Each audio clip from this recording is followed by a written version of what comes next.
I never thought I'd end up here, typing out the most humiliating moment of my life for strangers on the internet.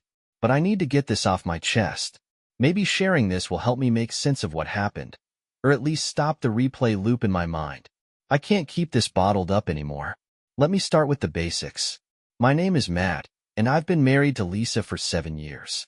We met through mutual friends at a party, and I was instantly drawn to her confidence and charm.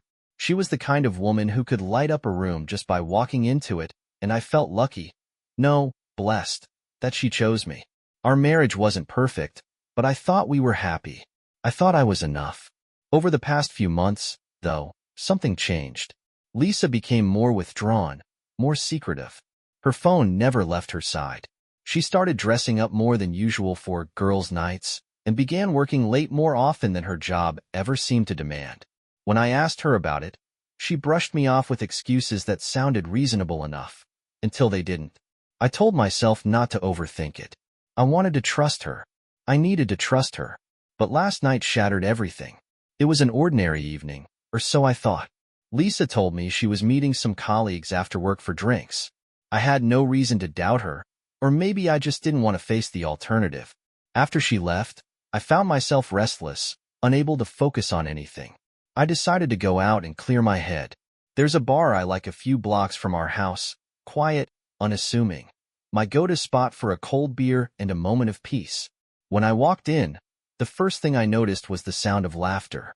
Not unusual for a bar, but something about it caught my attention. It was Lisa's laugh. I would have recognized it anywhere, the way it rises at the end, like a melody she's never quite finished singing. My heart sank as I scanned the room, praying I was wrong. And then I saw her. She was sitting at a small table near the back, leaning in close to a man I'd never seen before. They were laughing together, her hand resting casually on his arm like it belonged there. He looked at her the way I used to, like she was the most captivating woman in the world. My stomach turned, and for a moment, I couldn't breathe. It felt like the air had been sucked out of the room. I wanted to leave. I wanted to run out of that bar and pretend I hadn't seen anything. But my legs moved on their own, carrying me closer to their table. Neither of them noticed me at first. She was too busy twirling her hair and gazing into his eyes. I stood there, frozen, until she glanced up, and her expression changed instantly. The color drained from her face, and her smile vanished. For a second, it was like she didn't even recognize me. "Matt," she said, her voice barely above a whisper. The man looked between us, confused, as if trying to piece together who I was. I didn't give him the satisfaction of an explanation. Instead, I reached for my wedding ring. My hands were shaking, but I managed to slide it off. I stared at it for a moment, feeling the weight of everything it represented. The promises we made, the life we built, the trust she'd shattered. Without saying a word, I squeezed the ring tightly in my palm, then placed it on the table in front of her. Her eyes widened, and for the first time, I saw something in her face I hadn't expected: fear. "Lisa," I said quietly, my voice steady despite the storm inside me. "You don't need to come home tonight." And with that, I turned and walked out of the bar. I didn't look back. I couldn't. If I did, I might have broken down right there. Instead, I kept walking, trying to process the fact that the life I thought I had was gone. I don't know what comes next. All I know is that I can't go back to how things were. Not after this. The walk home felt endless. Every step echoed in the emptiness of the night, like my shoes were dragging the weight of my shattered world behind me. My mind was a mess, replaying the moment I saw Lisa with that man over and over. The way she laughed, the way she touched him. It was like I was watching a stranger wearing my wife's face. How long had she been living this double life? When I got to the house, it felt foreign, like it wasn't my home anymore. I stood outside for a while, staring at the door, trying to decide if I even wanted to go in. My hands were trembling, my chest tight. This was the place where we built our life together, where we celebrated anniversaries, hosted friends, planned our future. Now, it just felt like a monument to everything I'd lost. I finally went inside, but the silence was unbearable. Every corner of the house seemed to mock me with memories of us. The picture of our wedding day on the mantel, the throw blanket she picked out for movie nights, even the faint scent of her perfume lingering in the air. It was suffocating. I needed to escape, but there was nowhere to go.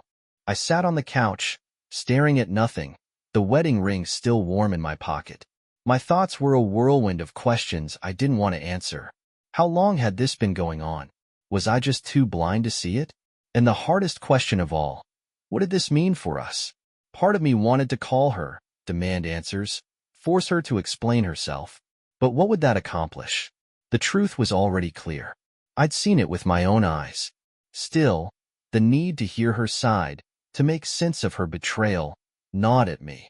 Against my better judgment, I grabbed my phone and stared at her contact name. My thumb hovered over the call button, but I couldn't bring myself to press it.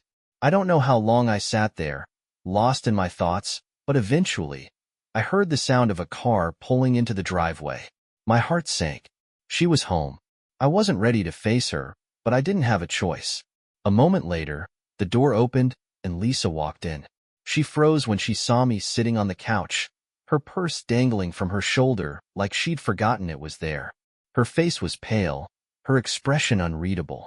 For a moment, neither of us spoke. The air between us felt heavy, charged with all the words we weren't saying. "You're still awake," she said finally, her voice cautious. "Yeah," I replied, my tone flat. Didn't feel like sleeping. She set her purse down slowly, like she was afraid to make any sudden movements. "Matt, don't," I interrupted, holding up a hand. "Don't start with excuses. I don't want to hear them." Her mouth opened, then closed again, as if she wasn't sure what to say. She took a step closer, but I stood up, putting distance between us. I couldn't let her get too close. "Not now." "How long?" I asked, my voice sharper than I intended. "How long has this been going on, Lisa?" She looked down at the floor, her hands wringing together. "It's not what you think." "Don't lie to me," I snapped, my voice breaking. "I saw you. I saw the way you looked at him. So, tell me the truth for once. How long?" She hesitated, her eyes filling with tears. "A few months," she admitted quietly. Her words hit me like a punch to the gut. Months. She'd been seeing this man for months, all while coming home to me, pretending everything was fine. The betrayal cut deeper than I thought possible. "Why?" I asked, my voice barely above a whisper. "Was I not enough for you?" She shook her head, her tears spilling over. "It's not about you. I got caught up in something I couldn't control." "Couldn't control?" I repeated, my anger rising. "You made a choice, Lisa. Every time you saw him, every time you lied to me, that was a choice. Don't act like you're some helpless victim." She didn't respond, and the silence that followed was deafening. I wanted to yell, to scream, to say something that would make her understand the depth of the pain she'd caused, but I couldn't find the words. Instead, I reached into my pocket and pulled out the wedding ring. Her eyes widened when she saw it, and for a moment, I thought she might break down completely. I held it out to her, my hand steady despite the turmoil inside me.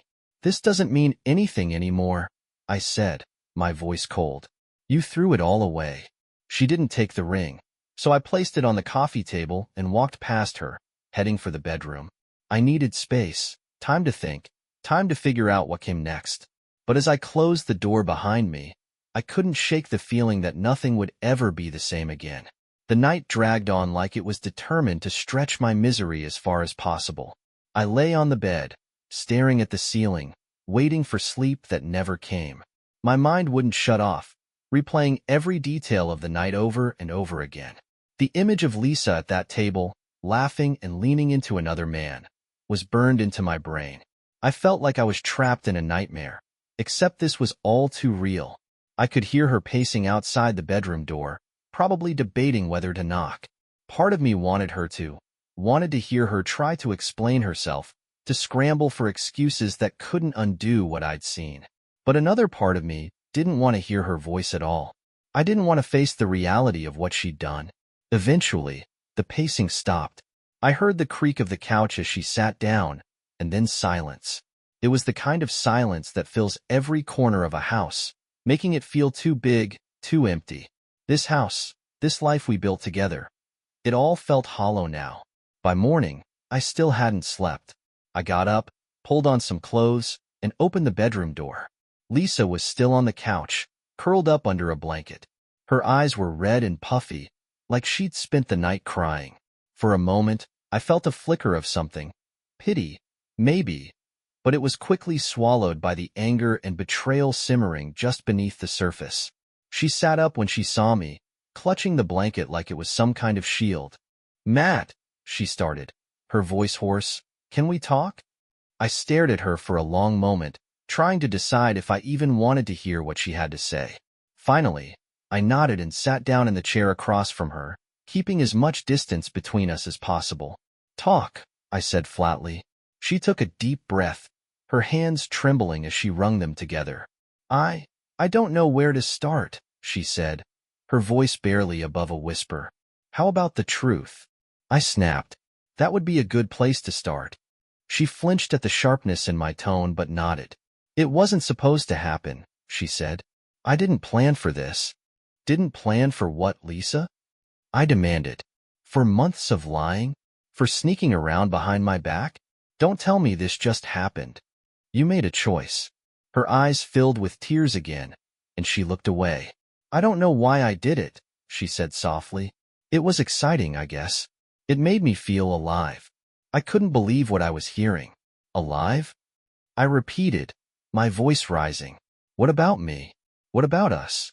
Was I just some boring placeholder while you went off to feel alive with someone else?"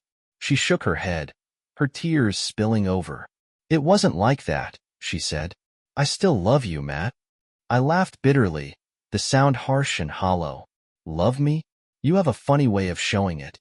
She reached out, like she wanted to touch my hand, but I pulled back. "I made a mistake," she said, her voice desperate. "I know I hurt you, and I hate myself for it, but I don't want to lose you. Please, Matt, we can fix this." Her words hung in the air, and for a moment, I didn't know what to say. Part of me wanted to believe her, to believe that this was just a terrible mistake, that we could somehow piece our life back together. But the other part of me, the part that had spent all night reliving her betrayal, couldn't imagine how we could ever come back from this. "I don't know if we can fix this," I said finally, my voice heavy with exhaustion. "You broke something, Lisa. Something I don't know if I can ever get back." She started to cry harder, her sobs filling the room. I stood up, unable to bear the sight of her tears. "I need some time," I said, my voice firm. "I need space to think." "Matt, please," she begged, but I didn't look back. I walked out the front door and into the crisp morning air, letting it hit me like a splash of cold water. I had no idea where I was going, but I knew I couldn't stay in that house. Not yet. I started walking, my feet carrying me aimlessly through the neighborhood. As the morning unfolded around me, joggers on their morning run, kids waiting for the school bus, life moving on as if nothing had happened. I felt completely detached from it all. It was like the world was carrying on, oblivious to the fact that my life had just been turned upside down. I ended up at a park a few miles from home, collapsing onto a bench near the pond. The water was still, reflecting the clear blue sky, and for a moment, I let myself get lost in the tranquility of it. But the peace didn't last. My mind kept drifting back to Lisa, to the man at the bar, to the look on her face when she realized I'd seen her. I thought about everything we'd been through together, the good times, the hard times, the dreams we'd shared. And now, all of it felt like a lie. How do you move forward when the person you trusted most in the world betrays you? How do you rebuild when the foundation is gone? I didn't have answers. All I had was the ache in my chest and the nagging question that wouldn't go away. What comes next? I don't know how long I sat on that park bench. Minutes? Hours? Time felt like a blur, lost in the haze of my thoughts. The world around me carried on like normal. People walking their dogs, joggers passing by, kids laughing as they played on the swings. It was surreal, like I was watching a movie I wasn't part of anymore. My life was unraveling, and no one even noticed. Eventually, my phone buzzed in my pocket. I ignored it at first, not ready to face whatever was waiting for me on the other end. But it buzzed again, and again. Reluctantly, I pulled it out. It was Lisa. 10 missed calls. 3 unread texts. I hesitated, my thumb hovering over the screen. Part of me wanted to delete the messages without reading them.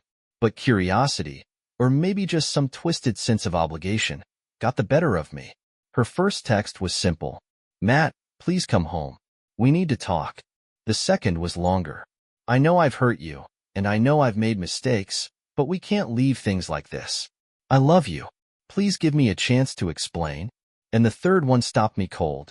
If you don't come home, I'll tell you everything. Everything you've wanted to know. Just, please. I need to see you. Everything? What more could there possibly be to tell?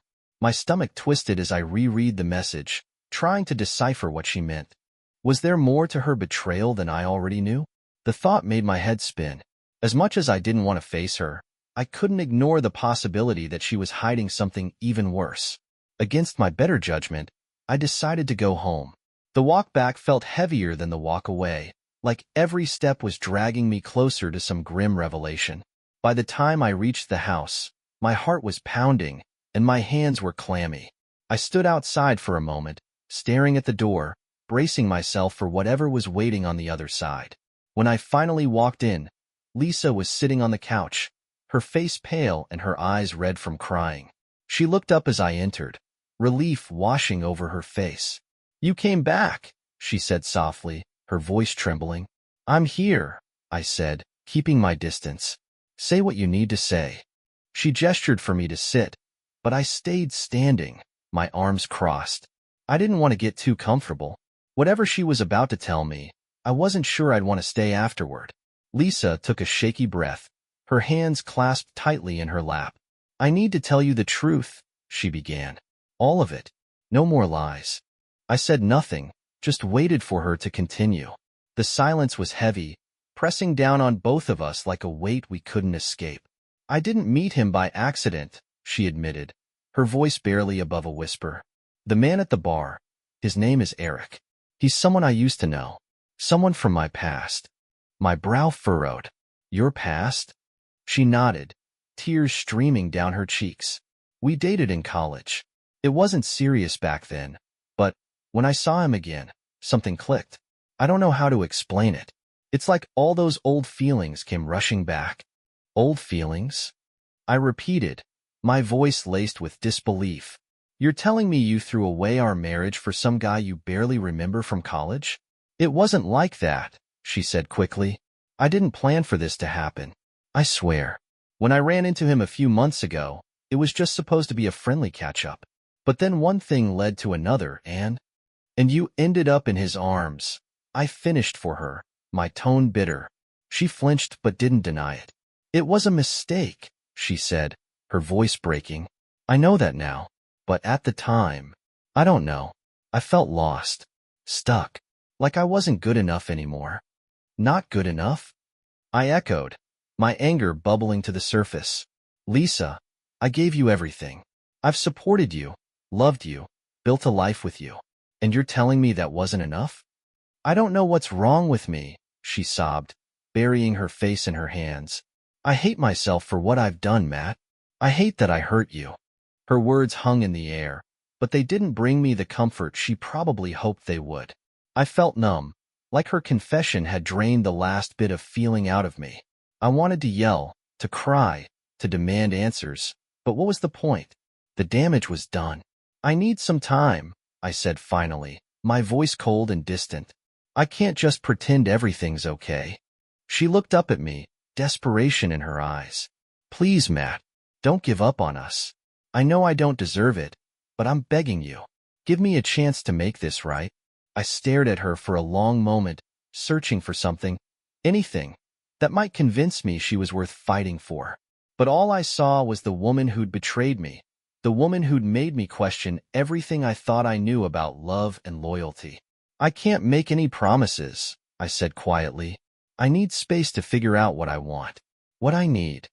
Her face crumpled, and she nodded, tears streaming down her cheeks. "I'll do whatever it takes," she whispered.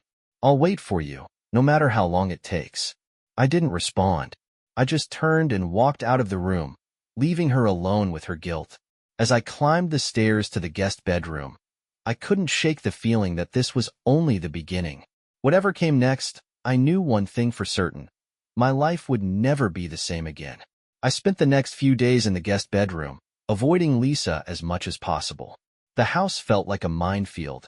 Every glance, every accidental brush of her hand carried the weight of unspoken apologies and shattered trust. She tried to talk to me, to bridge the gap between us, but I wasn't ready. How could I be? Every time I looked at her, I saw her sitting with him, laughing like I didn't exist.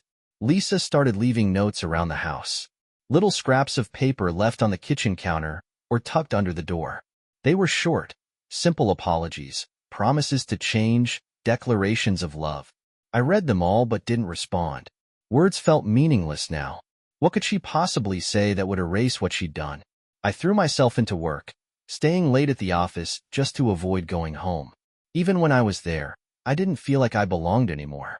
The house we'd made together now felt like a shell, full of memories I couldn't bear to revisit.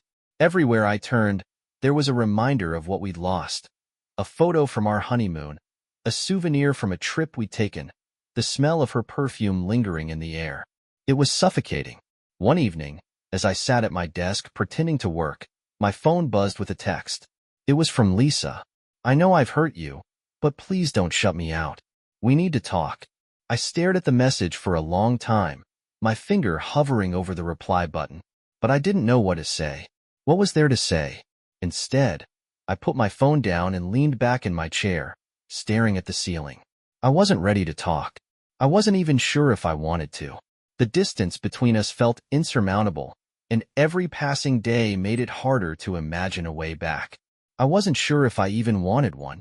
A week had passed, and the silence between Lisa and me was deafening. She tried to give me space, but I could feel her presence everywhere. Her cautious glances, her lingering footsteps outside the guest room. It felt like she was waiting for me to say something, to give her a sign that we could move forward. But I didn't have the words. One evening, after another long day of avoiding home, I finally walked into the kitchen to find her sitting at the table. Her face was pale, her eyes hollow. She looked like she hadn't slept in days. On the table in front of her was a stack of papers. My stomach sank as I recognized what they were: divorce documents. "I don't want to do this," she said quietly, her voice trembling, "but I don't know what else to do. I'm trying, Matt. I'm trying so hard, but you won't even look at me." I stood frozen in the doorway, my heart pounding. I hadn't expected this. After everything that had happened, after all the pain she'd caused, it should have been a relief to see those papers. But it wasn't. It just felt empty. "I don't know what you want from me, Lisa," I said finally. "You broke something I don't know how to fix." "I know," she whispered, tears streaming down her face. "And I'll spend the rest of my life trying to fix it, if you let me. But if you can't, if you've already made up your mind, I won't fight you." I stared at her, my emotions a tangled mess of anger, sadness, and something I couldn't quite name. For the first time, I saw her not as the woman who betrayed me, but as someone who was just as lost as I was. "I don't know if I can forgive you," I said, my voice cracking. "I don't even know if I can forgive myself for letting this happen." She nodded, her sobs quiet and steady. "I understand," she said. "But please, before you decide, let's talk. Really talk." I hesitated, torn between the urge to walk away and the faint hope that maybe, just maybe, there was something worth saving. Finally, I sat down across from her, my hands clasped tightly on the table. "All right," I said. "Talk." Lisa took a deep breath, her hands trembling as she wiped away the tears on her cheeks. She looked like she had rehearsed this moment in her head 100 times, but still didn't know where to start. I waited, my arms crossed, my expression guarded. I wasn't going to make this easy for her. She'd already made everything so much harder for me. "I don't even know how to explain this," she began, her voice shaky. "But I need you to know that what I did, it wasn't about you. It wasn't because of anything you did or didn't do." I scoffed. "That's a convenient excuse." Her eyes flicked to mine, filled with regret. "It's not an excuse, Matt. I know I failed you. I know I destroyed the trust we had, and I hate myself for it.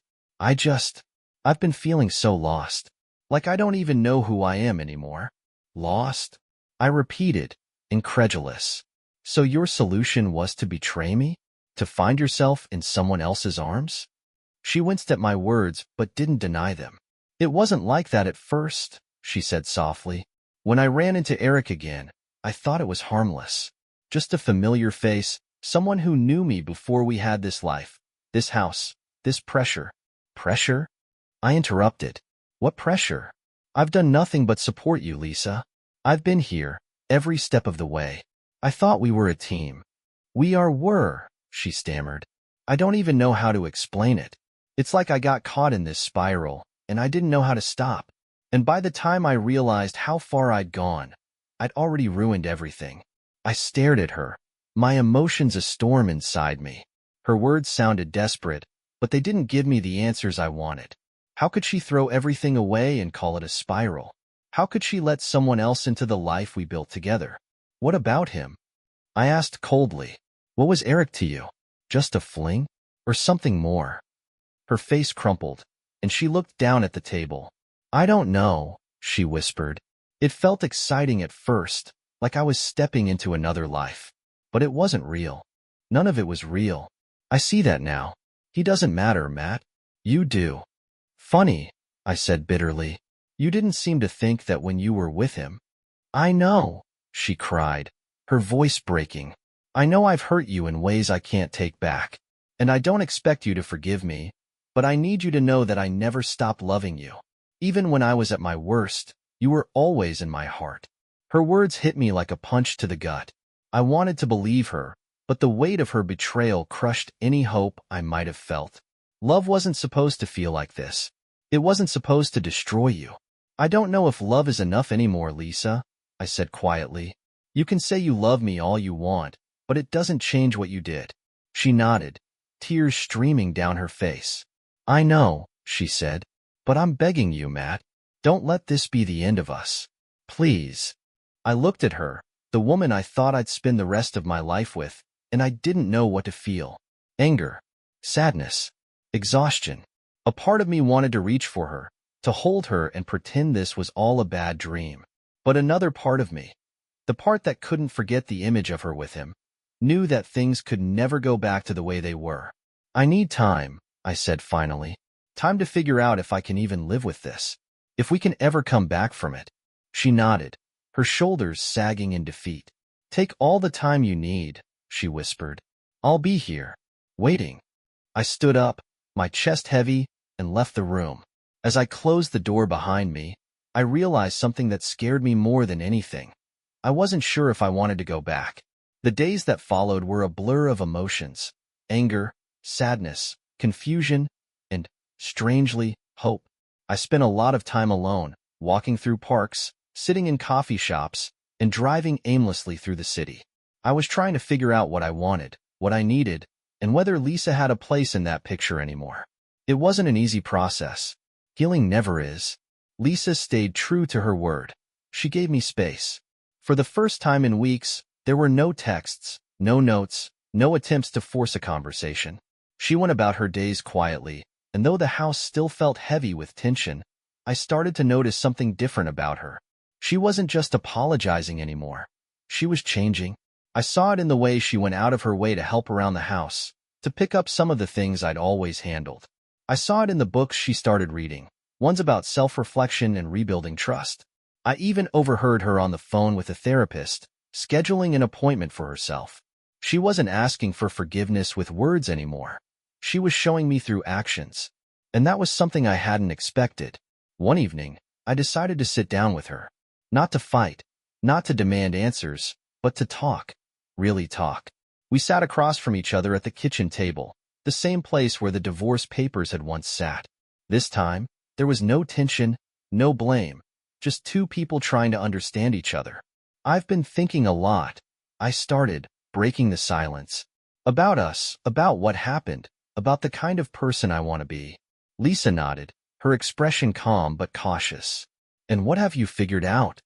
That I can't control what happened, I said. I can't change the past, and neither can you. But I can choose how I respond to it. I can choose whether to stay angry and let it destroy me, or to move forward. She blinked, her eyes glistening with unshed tears. Do you think we can move forward together? I hesitated, the weight of the question pressing down on me. I don't know, I admitted, but I'm willing to try, if you are. She nodded quickly, her hands gripping the edge of the table. I am. I'll do whatever it takes, Matt. I'll prove to you every day that I'm worth it. I'm not asking you to prove anything, I said gently. This isn't about grand gestures or promises. It's about showing up every day, being honest, and rebuilding trust one step at a time.